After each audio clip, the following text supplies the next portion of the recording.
میرے آقا مصطفیٰ کریم رؤوف الرحیم صلی اللہ علیہ وسلم فرماتے ہیں ماہ رمضان کو سارے مہینوں پر ایسی فضیلت ہے جیسے مجھ محمد کو تمام مخلوق پر فضیلت حاصل ہے۔ میرے آقا فرماتے ہیں ماہ رمضان شریف میں اگر تم ایک نیکی کرتے ہو تو اللہ تمہیں 70 کا ثواب عطا کرتا ہے، اور تمہارا خلوص بڑھ جاتا ہے تو اللہ تمہیں ایک نیکی کا 1000 عطا کرتا ہے، اخلاص اور بڑھتا ہے تو اللہ ایک نیکی پر تمہیں بے حساب ثواب عطا کرتا ہے، اس کا کوئی حساب ہی نہیں ہوتا۔ آقا کریم رؤوف الرحیم صلی اللہ علیہ وسلم فرماتے ہیں یہ ماہ رمضان کیا ہے؟ اللہ کے محبوب مصطفیٰ کریم صلی اللہ علیہ وآلہ وسلم ماہ رمضان شریف کے روزوں کی اہمیت بیان کرتے ہوئے فرماتے ہیں کہ ماہ رمضان شریف کا ایک روزہ اگر کوئی چھوڑ دے اور پھر ساری زندگی اس کے بدلے میں روزہ رکھے تو ساری زندگی کے روزے اس ایک ماہ رمضان کے روزے کے برابر نہیں ہو سکتے۔ یہ ماہ رمضان شریف کے روزے کو فضیلت حاصل ہے، اور اللہ کے حبیب صلی اللہ علیہ وسلم فرماتے ہیں جو ماہ رمضان شریف میں عبادت کر کے اپنی بخشش نہیں کروا سکتا، اپنی مغفرت نہیں کروا سکتا، پھر اس کو کبھی موقع نہیں ملتا کہ وہ اپنی مغفرت کا سامان کرے۔ آقا کریم صلی اللہ علیہ وآلہ وسلم فرماتے ہیں کہ سال بھر تک ماہ رمضان شریف کے لیے جنت کو آراستہ کیا جاتا ہے، جنت کو سجایا جاتا ہے، جنت کو سنوارا جاتا ہے، اور آقا کریم صلی اللہ علیہ وسلم فرماتے ہیں بڑی بڑی آنکھ والی حوریں اللہ کی بارگاہ میں عرض کرتی ہے میرے کریم ہمیں ان کی دلہن بنانا جو ماہ رمضان شریف میں تیری عبادت کرتے ہیں، ہمیں ان کے نکاح میں دینا جو ماہ رمضان شریف کی راتوں کو جگ کر کے تجھے منانے کی کوشش کرتے ہیں۔ آقا کریم صلی اللہ علیہ وسلم فرماتے ہیں اگر کوئی بندہ ماہ رمضان میں زنا سے بچے، شراب سے بچے، جھوٹ سے بچے، کسی کو تہمت لگانے سے بچے، اور ماہ رمضان شریف کا احترام کرتے ہوئے گناہوں سے بچے، تو اللہ تبارک و تعالی ہر رات کے بدلے، رمضان شریف کی ہر رات کے بدلے 100 حوروں کے ساتھ اس کا نکاح فرمائے گا۔ یعنی 30 راتیں ہیں تو 100 حوروں کے ساتھ اس کا نکاح ہوگا۔ اور آقا کریم صلی اللہ علیہ وسلم فرماتے ہیں ماہ رمضان شریف کا اور احترام ماہ رمضان میں جو لغویات اور خرافات کو ترک کر دے، جو گناہوں کو چھوڑ دے، زنا کو، شراب کو، جھوٹ کو، بہتان تراشی کو چھوڑ دے، آقا فرماتے ہیں اس رمضان شریف کا احترام کرنے والے کے لیے اللہ نے جنت میں ایک ایسا محل بنایا ہے۔ اس محل کا حال یہ ہے کہ دنیا کے سارے اولین اور آخرین، یعنی آدم سے لے کر آخری آنے والے تک، انسان تک، اگر سارے اس محل کے اندر داخل ہو جائے تو بھی اس محل کی اتنی ہی جگہ وہ لیں گے جتنی کی بکرے کی ران آپ کسی مکان کے اندر رکھتے ہیں، تو بکرے کی ران کتنی جگہ گھیرتی ہے، بس تمام اولین اور آخرین اس محل کے اندر اتنی ہی جگہ گھیریں گے، یعنی وہ محل اتنا بڑا اللہ نے بنایا ہے، اور وہ محل صرف ان کے لیے ہے جو ماہ رمضان کے احترام میں گناہوں کو ترک کر دیتے ہیں، گناہوں کو چھوڑ دیتے ہیں۔ میرے آقا صلی اللہ علیہ وسلم کے پیارے دیوانوں، لیکن افسوس ہم اور دنوں کی طرح ماہ رمضان شریف کی راتوں کو ضائع کر دیتے۔ تاجروں کا سیزن آتا ہے تو تاجر پہلے سے تیاری کرتے ہیں کہ اس سیزن کے اندر میں نے مالدار بننا ہے، اتنا مال میں نے کمانا ہے کہ پھر میں نے سارے سال گھر میں بیٹھ کر کے کھانا ہے۔ ٹیلر لوگ تیاری کرتے ہیں عید کے موقع پہ اتنی محنت کریں گے رات دن کہ سال بھر اگر کوئی کسٹمر نہ بھی آئے تو وہ گھر بیٹھ کے آرام سے کھا سکے۔ کپڑے والے سوچتے ہیں کہ سیزن آئے گا، جو بھی سیزن ان کا آتا ہے اتنا کمائیں گے کہ سال بھر بیٹھ کے کھائیں گے۔ لوگوں، جیسے کپڑوں کا سیزن آتا ہے، ٹیلروں کا سیزن آتا ہے، پھلوں کا سیزن آتا ہے، ایک سیزن نیکیوں کا بھی آتا ہے، ایک سیزن مغفرت کا بھی آتا ہے، ایک سیزن جنتی بننے کا بھی آتا ہے، ایک سیزن اللہ کو راضی کرنے کا بھی آتا ہے۔ ارے یہ کیا کم ہے، میرے رسول سچے نبی صادق و مصدوق نبی نے فرمایا ماہ رمضان کی ہر رات اللہ پہلے آسمان پہ تجلی کرتا ہے اور اللہ اپنے بندے سے پکار پکار کر غروب آفتاب سے لے کر صبح صادق طلوع ہونے تک کہتا ہے میرے بندے اگر تو گنہگار ہے تو مجھ سے معافی طلب کرتا کہ میں تیری مغفرت کر دوں، میں تجھے جنت کا پروانہ عطا کر دوں، اگر تو غریب ہے تو مجھ سے دولت مانگتا کہ میں تجھے دولت عطا کر دوں، اگر تو نعمت سے محروم ہے تو نعمت مانگتا کہ میں تجھے نعمت عطا کر دوں۔ یہی وجہ تو ہے حضرات صحابہ کرام جب رمضان شریف آتا تو وہ ایسے تیاریاں کرتے تھے جیسے ہم اپنے گھروں کی شادیوں کی تیاری کرتے ہیں۔ صحابہ اتنے مصروف ہو جاتے رمضان شریف کی تیاریوں میں، اور کیسی تیاری کرتے، ہم بھی رمضان شریف کی تیاری کرتے ہیں۔ ہماری تیاری کیا ہے؟ سحری میں تری کے مسالے کو چاہیے، سحری کے اندر یہ چاہیے، سحری میں وہ چاہیے، افطار میں یہ چاہیے، افطار میں وہ چاہیے۔ مجھے اس سے کوئی جو ہے وہ شکوہ نہیں، میرے آقا نے اس سے منع نہیں کیا۔ حضور فرماتے ہیں کہ رمضان شریف میں گھر والوں کا دسترخوان وسیع کر دیا کرو، گھر والوں پہ زیادہ خرچ کیا کرو، اس لیے کہ جو گھر والوں پہ رمضان شریف میں خرچ کرتا ہے اللہ اس کو اپنی راہ میں خرچ کرنے کا ثواب عطا کرتا ہے۔ اور فاروق اعظم فرماتے ہیں جو رمضان شریف میں کشادگی کرے گھر والوں پر اللہ اسے جہاد میں خرچ کرنے کا ثواب عطا کرتا ہے۔ مجھے اس سے کوئی شکوہ نہیں، لیکن صحابہ کی تیاری کیا ہوتی تھی؟ جب رمضان شریف آتا صحابہ اپنے بستر کو باندھ دیا کرتے تھے۔ رمضان شریف آتا تو صحابہ بستر کو باندھ دیتے تھے۔ کیوں باندھ دیتے تھے بستر کو؟ اس لیے کہ اب سونا نہیں ہے، سونے کی راتیں 11 مہینے کی راتیں ہیں، اب غفلت میں زندگی نہیں گزارنا ہے، بلکہ راتوں کو جگ کر دن کو جگ کر اللہ کی اتنی عبادت کرنا ہے کہ عبادت کا سیزن آ گیا۔ اس لیے کہ اللہ کے رسول فرماتے ہیں جس نے رمضان شریف پایا اور عبادت کر کے اللہ کو راضی نہیں کر لیا ایسا بندہ ہمیشہ اللہ کی رحمت سے دور کر دیا جائے۔ اس لیے صحابہ رمضان شریف کی تیاری کرتے تھے، بستر باندھ دیتے تھے، اور اپنا معمول کیا ہے؟ جو فجر میں سوئیں گے تو وہ عصر میں اٹھیں گے، رات بھر جاگیں گے کرکٹ کھیلتے ہوئے، رات بھر جاگیں گے گلیوں میں گھومتے ہوئے۔ میرے آقا صلی اللہ علیہ وسلم کے دیوانوں، بہت قیمتی وقت آ رہا ہے، بہت قیمتی مہینہ آ رہا ہے۔ یہ وہ مہینہ ہے جو جہنمیوں کو جنتی بناتا ہے۔ آقا کریم صلی اللہ علیہ وسلم فرماتے ہیں ہر افطار کے وقت اللہ 60,000 ایسے جہنمیوں کو جہنم سے آزاد کر کے جنتی بناتا ہے جن کا جہنمی ہونا واجب ہو گیا تھا۔ اور ایک مقام پہ فرماتے 5 لاکھ جہنمیوں کو ہر افطار کے وقت جہنم سے آزاد کیا جاتا ہے۔ اور اسی پہ فرماتے جب شب جمعہ آتی ہے ماہ رمضان کی، جمعرات کا سورج غروب ہوتا ہے تو جمعہ کا سورج غروب ہونے سے پہلے تک ہر سیکنڈ میں 5 لاکھ جہنمیوں کو جہنم سے آزاد کیا جاتا ہے۔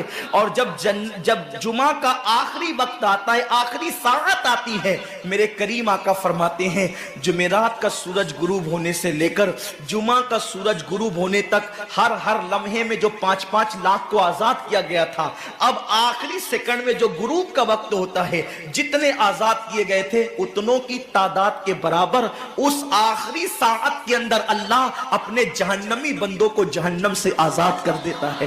کتنا قیمتی وقت ہوتا ہے، افطار کا وقت کتنا قیمتی ہے، سحری کا وقت کتنا قیمتی ہے، لیکن اس وقت بھی ہم کہاں لگے ہوتے۔